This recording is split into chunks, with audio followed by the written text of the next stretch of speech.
Naturalization isn't what it used to be. It's getting stricter, more subjective, and more unpredictable. And you need to know what's changing at the moment. In this video, I'll explain the latest policy updates on good moral character and anti-Americanism and what you can do to stay on top of these changes. Also, I've prepared a checklist for good moral character and a free guide to U.S. citizenship. The links are in the description box below. Click to download.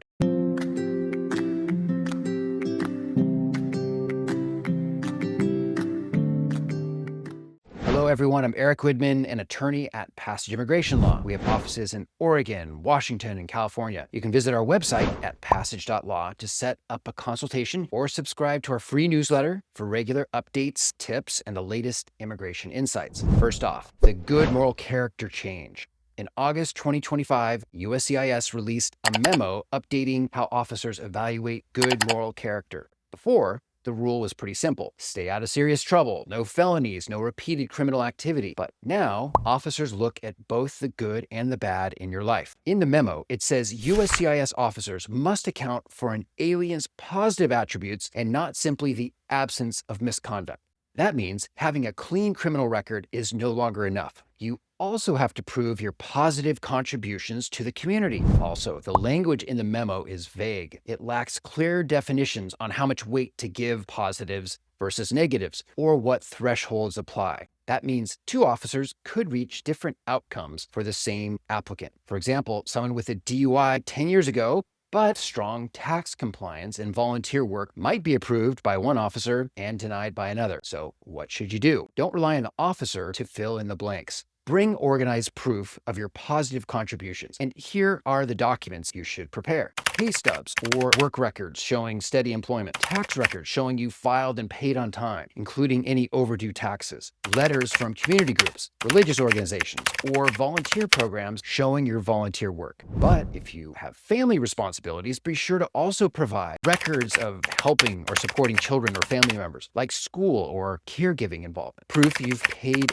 overdue child support or taking care of other family obligations. And if you had past minor legal issues, show they're resolved. You followed court rules. You helped others. The link to the full checklist is in the description box below. Click to download. Give us a call at 503-427-8243 if you need a hand, or visit passage.law to schedule a consultation. Now, let's take a look at the anti-Americanism screening. On August 19th, 2025, USCIS released a new policy memo saying that anti-Americanism will now be treated as a serious negative factor in your case. The problem is, anti-Americanism isn't clearly defined. The memo only gives examples like supporting terrorist groups, spreading anti-Semitic views, or opposing U.S. government principles. Officers may also check your social media posts, comments, or likes for signs of it.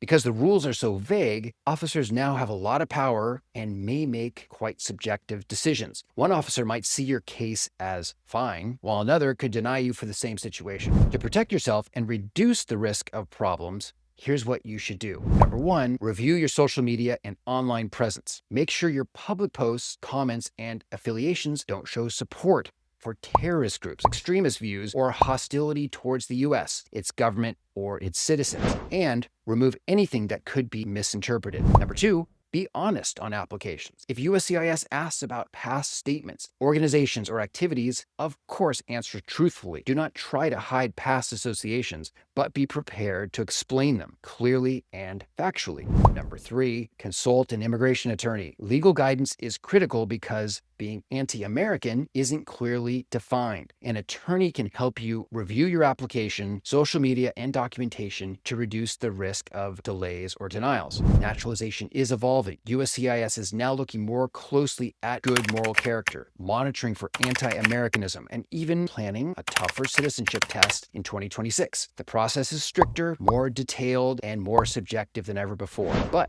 I always believe there are more solutions than problems. With proper preparation and organized documents, you can show USCIS the full positive story of who you are. Many of our clients face these same challenges but overcome them successfully. If you need help with your case, call or text us at 503-427-8243 or visit passage.law to schedule a consultation. If you know anyone who could benefit from this information, please share this video because information is power. If you have questions, drop them in the comments below. Don't forget to like and subscribe for future updates. Knowing how the system works is key to succeeding in it. Thanks for watching and stay tuned for our next video.